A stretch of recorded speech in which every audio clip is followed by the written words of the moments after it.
you know, what I'm doing there. And it's like, I'm not sure, like, what am I back on there for? It's Facebook's like, a piece of shit. Well, I'm it is. It's openly say that. It is. It's kind of like, hello, welcome to ZenAF Podcast. You are here with us, and we appreciate you, kind of. We are mindful-ish folks. Alex Skuby, Wayne Hanna. Once again, you can find us at zenafpod.com. Not once again, I didn't say that earlier, but I have said it at every fucking intro to this podcast. And we're going to have some fun today. Not sure what we're going to do, but we're going to do it anyway. Hi, Wayne. Hi. I know you get because you look good. You've been doing the pecs. I saw your post this morning with your little you have in the morning like this, and then I went to the chiropractor today, and he fixed me. So now I'm having that morning, and if I can give anybody any legal advice, legal health or health. Yeah, no, this is legal health advice. To not get injured, don't work out. Yes. And I'm going to second that emotion train. Don't work out if you don't want to get injured. That would be your male stripper name. Ladies and gentlemen, welcome to the stage, the Notion Emotion Train. And I just come out and I'm like, hey, girls, what's up?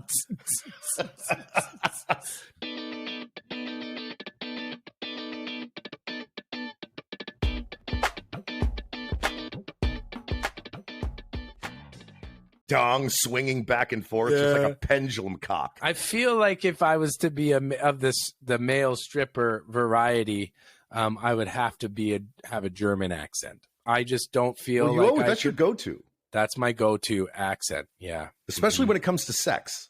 For some reason. Oh my god, you don't talk in accents during sex? I'll talk in like the emotionally drained accent. Oh yeah, that's called crying. That's thank you, Wayne. That's crying. I don't have post-coital tears. I have post-coital don't fucking touch me. Really? So you curl up into a ball and hide, or do you? I'm not. So I don't. Not so much. Not now. But I used to. Yeah. Because it's like all of my emotion all over my stomach. Like it's just. Whoa! Wow. I just fucking gagged. So what the hell, man? I got to tell you something. Yeah, do it. I got to tell actually everybody something. Okay, this is an announcement then, or is this? I'm gonna make an announcement. Okay. I sent you a text message the other day because a buddy of mine who I work with in the fire services, the potato farmer as well. He'll be known as the potato farmer. This guy, ladies and gentlemen, I've watched this guy rip gates off of hinges. He's this super strong country fella that restores antique tractors and just got an iPhone type thing. Like not into technology. Started listening to our podcast. Okay. And he sent me a text the other day going, I just listened to episode 34 and I have to tell you, I'll read it. I'll read it. Yeah, I want to hear this out loud. I'm going to read it for you out loud. I'm going to read this out loud. Okay. He goes, God damn, Wayne. I just listened to episode 34. That was probably some of the best conversation and banter I think I've ever heard. That's some good shit, brother. I have to thank you and your buddy Alex. You made my day! ! Wow, that's fucking great. Had a face-to-face. Yeah. And he doesn't even know how to use an iPhone, and yet he's listening to ZenAF podcast. That's fucking amazing. He said to me today, face-to-face. I said, what is it about our podcast? He's like, I have a best friend, or he talks about a best friend that he hasn't seen in 25 years. If he was to walk through that door, they'd just be able to have conversation. And it was like they picked up yesterday. He goes, that's what I feel when you guys are having conversation. Wow. He's like, it's just too, what's his name again? What's his name? His name, I don't remember. Okay. No, it's Mark. His name is Mark. Mark, you know what I feel when I hear you're listening to our podcast? Boner alert. Hey, listen, move. And Mark, thank you so much, man. We fucking appreciate it. We don't swear any kind anymore. of stuff we get that he doesn't swear anymore. I fucking do. Here's an interesting thing. So we got an email from a woman named Candace Eliason. And this is the email. I want to say thank you very much. You made my day. Okay, so wait, I'm going to go back here because that is so. Here we go. So you made my day. This person that she's speaking of says he really enjoys the podcast. He said you two are hilarious together. He is patiently waiting on the next one. He's all caught up. Chris Rotluff is his name. We live in a small town called 100 Mile House. Oh, 100 Mile House. So we don't say what. Okay, it sounds a little Texas Chainsaw Massacre. No, it's Canada. It's Canada. 100 Mile House. 100 Mile House. Okay, well, here we go. So she says, I have been with him for 25 years. He is my best friend, my rock on dark days. I'm so honored that you would even consider giving him a shout out. Your videos keep me going on, and her too, apparently, on days that don't seem very bright. Oh, that was for me. Being you. Thank you again. Well, Chris Rotluff, here's your shout out. Chris, man. Yeah. From 100 Mile House. We don't say 100 Mile House. We say 100 Mile House, which is fucked because it should be 64 kilometer house. Is that its geographical location on the map? Like its longitude? It's latitudinal. Oh, it's latitudinal. Yeah, it's latitudinal. It's Candace, thank you so much for the email. So sorry it took us a while to get to you on this. The last couple podcasts, we've been kind of just, dripping our brains into our microphones. And we wanted to say thank you to both you, Candace, and Chris for tuning in. And we love you. We do love you. Yeah. And it's moments like that because for us, when you're creating this, and we've been at it for almost 8 months, it's one of those things where you look at numbers and you have to look at numbers because it's our growth. And sometimes it's discouraging because we're new at this and there's hundreds of thousands of millions of billions of podcasts. So knowing that we are touching you guys in a non-sexual-ish way. Damn it. We're really appreciative of that. Yeah. And I want to say something else. It's people like you that make my heart sing, guys. And my heart's singing right now. And you know what it's singing? No, what is it singing? Just a gigolo. Everywhere I go. People know the part Al's playing. So that's what it's singing right now. I like to go out for dominoes, but it's only take out in the places. That's one of my favorite songs. I have the box set. Okay, that's one song that has a whole box set. That's crazy. You just did your garage. I did my garage. Yeah, I'm doing my garage. Okay. I am becoming one of the handiest mother effers because I don't say fuck anymore because I hate fucking swearing. You just said, okay. Sorry? Go ahead. No, go ahead. Awkward silence. So I've been working on it because I'm turning it into kind of my play place. The bar's going in there, the barber shop, some guitars, some chairs. I might podcast out there. Wow. So are you going to, I wanted to ask you this the other day. Are you going to do any soundproofing or are you going to, does it have an echo in it? Well, actually, once you put stuff in there, it'll soak up the sound anyway. So it's fine. So the garage is insulated with Roxol. So it's like really, really, really good insulation. Nice. I don't know if I'll end up podcasting out there, but I'm gonna use it to create some content. But it's funny how my garage has gone from a dumping ground to 450 square feet of living space. That's so great. I'm excited, man. Oh, that's great, man. And you're doing that, and we are slowly but surely getting our home ready for possibly, and it's probably a 98% chance to put it on the market to find something different out here in Los Angeles. So it's when you look at it from afar, when you started your garage, did you step back and look at it and go, oh, fuck? No, I did.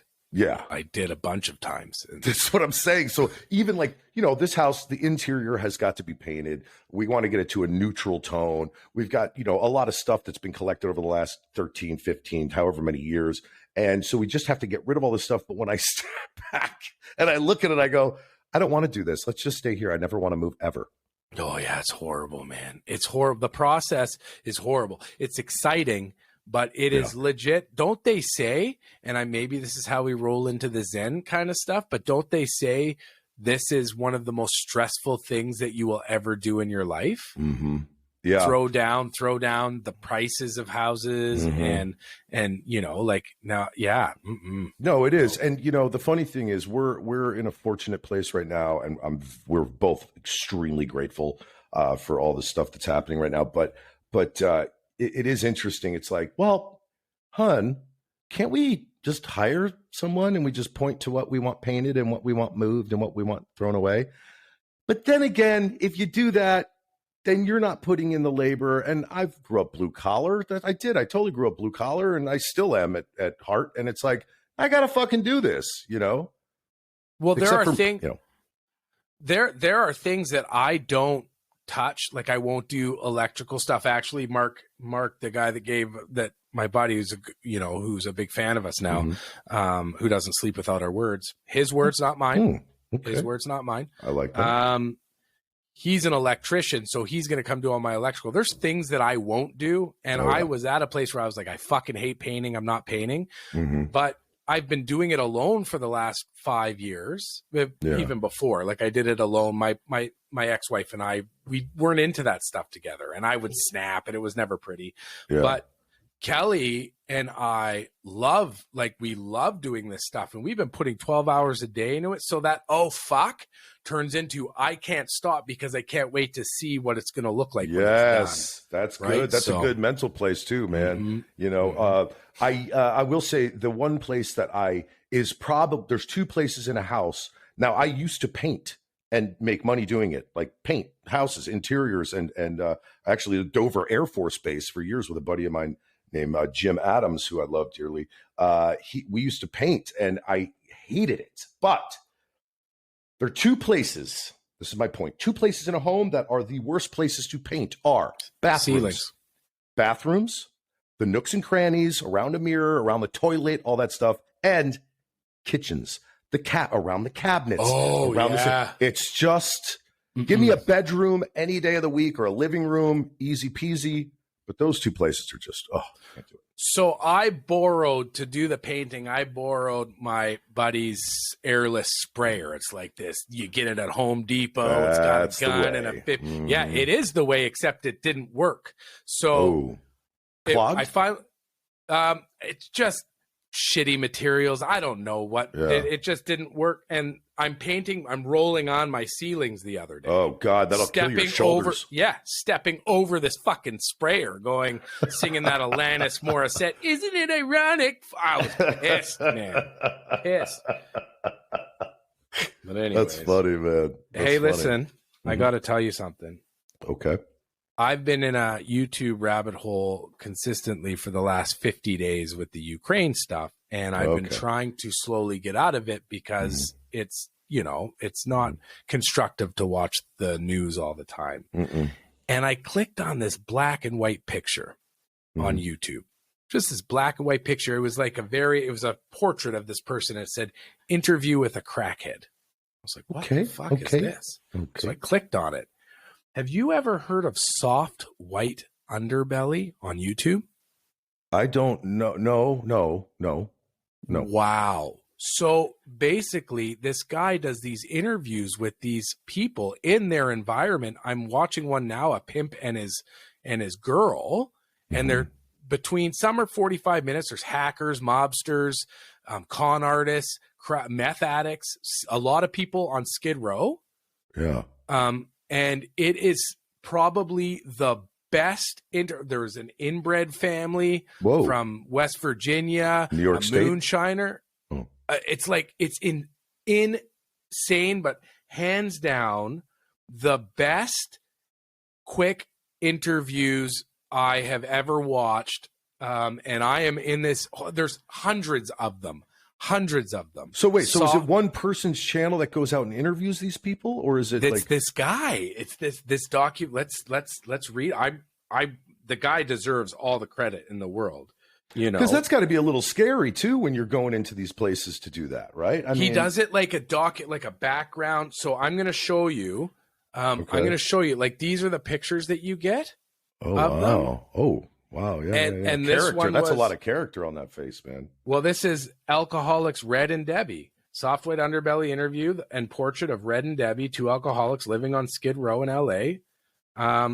It's like all kinds of them, man. Soft White Underbelly.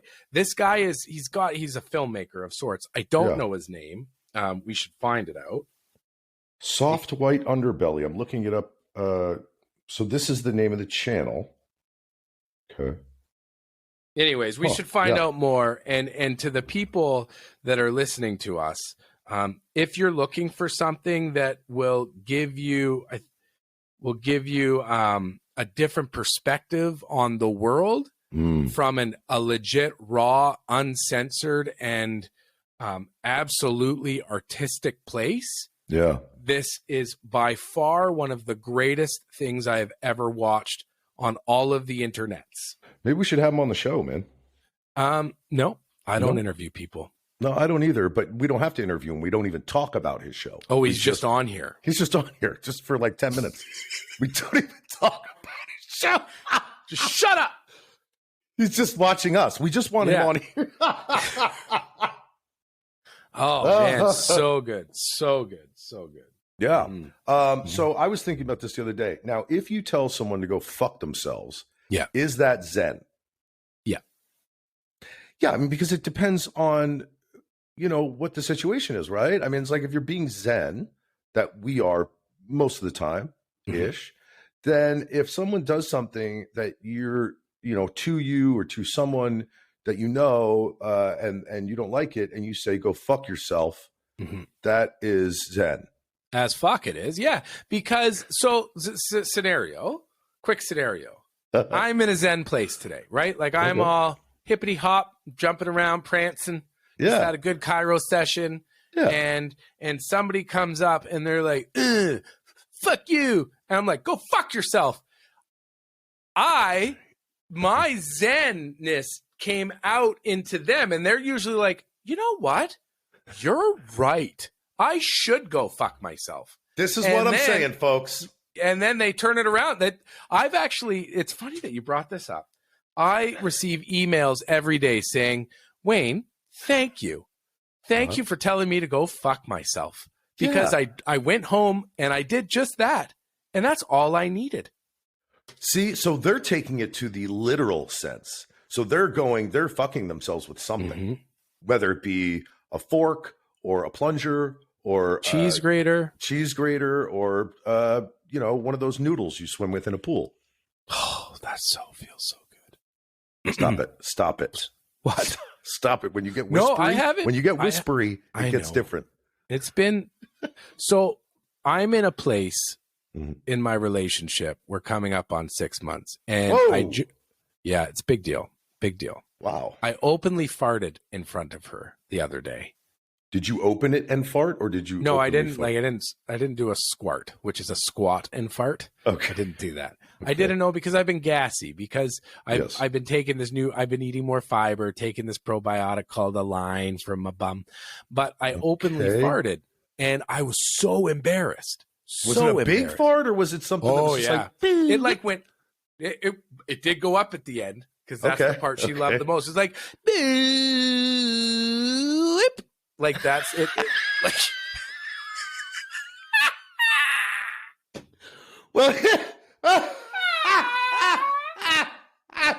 well, I got to tell you something, because the other night, this is actually last night, which is hilarious. We get into bed, and we're just laying there. Now, I had a slice of lasagna, before we got into bed, because I wanted carbs. I knew I was going to wake up the next morning and work out, and I wanted that energy. And I got into bed, and I unleashed all hell. I mean, it was like, and my poor wife looks at me and goes, "You just don't give a fuck." And I go, "No, I don't." So then she did it, and I went, wow, touche. Here we go. So then I did it again. And it was just, then we started laughing hysterically, because we're just sitting there in our own stuff. That scares me. Like, why? I don't know why it's in it's like this. I don't know. I don't know. I'm ready for it now. Yeah. Like, I'm ready for her she can go ahead and flatulate it. Flatulate is, I think that's a government position. I am the chief flatulate of the. Should be a government position with all the fucking idiots in politics. Jesus Christ. Yeah. But no, so for me, my biggest fear is because I do like the occasional finger in the bottom. God, and I'm here we go. I don't want done with that. Okay. No, just getting started. I don't want it to turn. She's like, why don't you just fart around me? I'm like, because I want you to maybe do that one day. Well, that's fine. She can work around a fart. Not if you're doing it while she's doing it. It's like push. That's like she could plug. No, see that's when you could have serious health issues if she was to put like 3 of her fingers in your asshole and you tried to fart. They could reverse path, go right up to your heart and almost kill you. That's science. Holy fuck! I didn't even think of that until right now. Yeah, because I just said it, and it's factual. It's a factual untruth. No, not that part. Just the fact that I might get to 3 fingers in my asshole.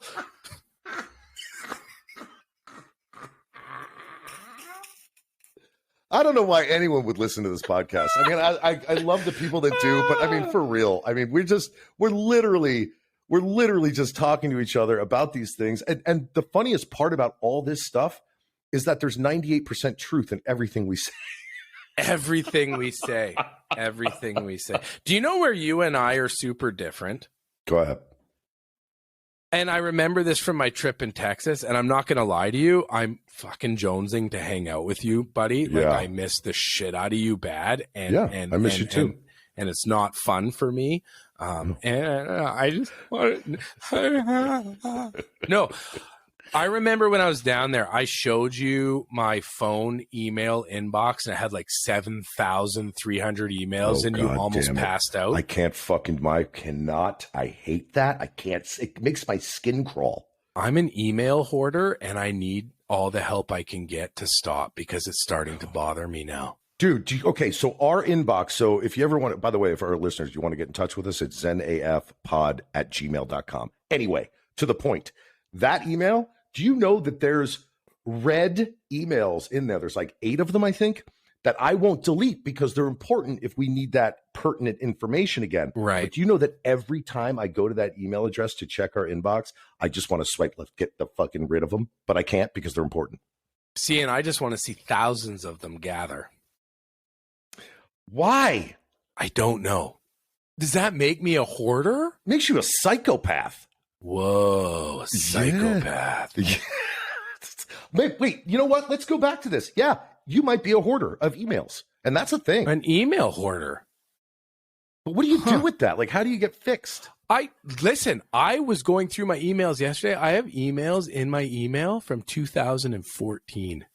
Why would you do that? Why? I don't fucking know, because I might need it one day. I don't am sweating have a clue. Right now. This is giving me a fucking panic attack. Well, now that I'm talking, because I've never really talked about it. Like, this is kind of therapeutic for me. I'm realizing now that I have a severe problem. Right now on my computer screen in my emails, 7,263, and that's, I don't get it. How are you even going to go through those to even figure out which ones? You might as well just delete every single one. Well, the fucking problem is these companies, they send you 16 emails a day, and then to unsubscribe, you have to go to each one and unsubscribe. Nightmare. I know. Not happy about it. I know. I still get emails every day from the David Lee Roth fan club I signed up for, and I'm like, I don't need it because he's on Instagram now, but I can't unsubscribe. You can't unsubscribe. You got to stay there. You're there for life. Guys, I want to say something, and I haven't brought this up on the podcast, but I'm really, really bummed, and I don't want to talk too much about it because I want this man to have his fucking dignity because he's a fucking amazing human. Bruce Willis's fucking disease is fucking me up, man. He's one of my he's one of my biggest. I love his work. Not the, okay, I'm going to say it for all you thespians out there. Not, okay, he's not the most brilliant actor ever, but he's one of the coolest motherfuckers that ever graced the screen. And his aphasia he has, where he's losing words, doesn't understand words, and is just, it's devastating to me as a fan. It's horrible. But again, like my wife said this morning, and which is true, is that no one makes it out of life alive, which is interesting, interesting. Do you think that maybe, and I don't mean to be, because I agree with you, and maybe it's too soon, but do you think, because I mean you have some Bruce Willis like qualities, do you think that maybe you could get his little list of next jobs, like watch Lethal Weapon, or not Lethal Weapon, Die Hard, Mel Gibson, Die Hard 17 with Alex Skuby? Well, I don't think that's going to happen. Would you do that? Because at best, I'm a wonderful theater actor. At best, I'm a wonderful recurring character on a TV series.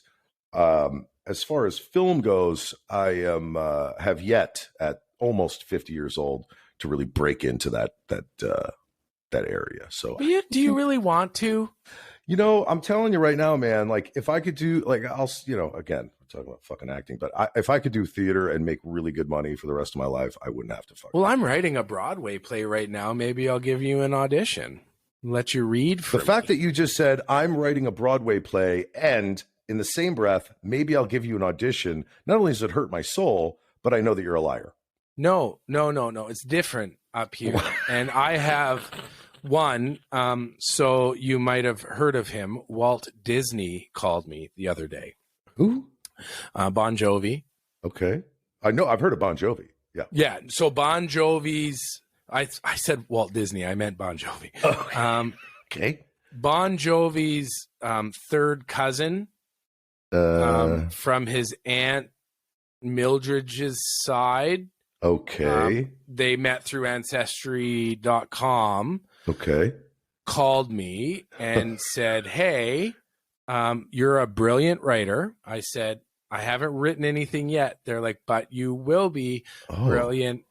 We'd like you to write a play. And I said, well, what would you, when, and because and so I'm working on it.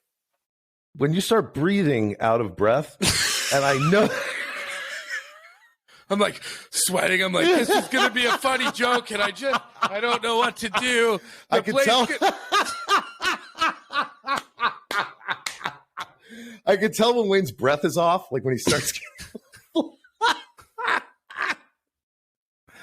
Oh God! Oh man! So yeah, I don't know, man. I don't know what's going to come of the next, like, say, 3 months. It's a very crazy time because there's things. So my wife is leaving tomorrow, actually, for Minnesota for a little bit to hang out with her family, and just for like 4 days or something. And then so she comes back, and then my play runs till the June 4th. And then after that, I'm not sure if we're going to still be in this house. Are we going to be back in Austin? Are we going to be in a new home out here? I have not seen my daughter. I haven't seen my beautiful, amazing, wonderfully awesome daughter in well over 2 years. And that makes me sick to my stomach. Hannah, I love you dearly, and I'm going to see you soon. I'm not sure what day or what date, but I will see you soon. I think I have your answer to all of this. I have to go see my sister's child, who was born a month and a half ago. Our niece. But now Hannah lives right by them, close to Philly. And I live not too far from there. I'm a 5 or 6 hour drive to Philly. That's it? That's it, man. What's a flight from Philly to your area? Like an hour and I'm from here to JFK is like less than an hour. Holy shit. So listen to me. Maybe an hour. Hold on a second. Listen to me for a second, because I've never been to Canada. And it's like, if I, at the end of this play, if I fly out to Philly, spend a couple days with my niece and my daughter, she can come up, and my son's out there too. We can all hang out, whatever. And then get on a plane. Are you telling me it's under 2 hours to get from there to where you are? Oh, yeah. Oh, yeah. It's longer. The drive from the airport to my house is longer than for you to fly to Toronto from there. That's crazy. And Toronto's the only airport? Toronto's the main airport then? Toronto's the big airport, but I mean, you can fly in anywhere. You can fly in, if you want to fly to Buffalo, and I'll drive down and pick you up. It's another half hour. So you're that close? Oh, but I can see Buffalo on my drive to work. No shit. I'm just north of the lake. Yeah, there's a whole other country above you guys down there. There is? Yeah, it's called Canada. Well, listen, I want to do this. So, and I have to do it. I can literally kill 3 birds with 1 stone. With one airplane flight. With one airplane flight. Well, 2, because then I'd fly to Canada. But I think, what are we going to do in Canada? Like, I want to know, like, what do we do? We're going to cook foods. We're going to probably go out and see the sights. Hang out. Toronto's a wonderful city, and the arts up here are insane. Yeah. This is where most of the movies and stuff are shot because Canada is so cheap to make movies. The taxes, yeah, of course. No, but there's so many things we can do, and if you both can swing it, we can probably put you guys up in a beautiful cottage on a beautiful lake, which is why does she have to come here. For me to be in it? Why can't I just get that if I came? Because you and I would, because I was thinking that maybe we could. And well, I'd rather sleep with you, not with you, but in your me. Actually, you know what? I could actually sleep in your garage. Actually, we're doing the trailer next and building a deck off of it, and it is going to be a legit Airbnb with your own internet, toilet, all of the things. No shit. It's still a 17-foot trailer for a 6'5" man, but what was the size of the one that you stayed in Austin? I can't remember. God. Remember how I thought it was small, and then Mo came up to her. She's like, "Oh my God, it's the 29-foot Sovereign with this and this," because she knows everything there is to know about was that trailers. Really that long? I can't remember. It was 29 feet, man. Like, holy that was a shit. big old. I've been looking at them. Yeah. I got all excited. I found one for $15,000. I'm like, this is the one. Clicked on it, opened it, empty. Like, totally got it. And I'm like, what do you do with that? Well, you build what you want. You I don't put know in there how what to do that. What? I have no, sir. Anyways. Yeah. I don't want to get off topic, but okay. I would love to see you. But yes, you need to get down and see over and up and see your family. Yeah. And you'll figure it all out. Yeah. You'll figure it all out. Yeah. I want to leave you with this. Okay. If you wake up in the morning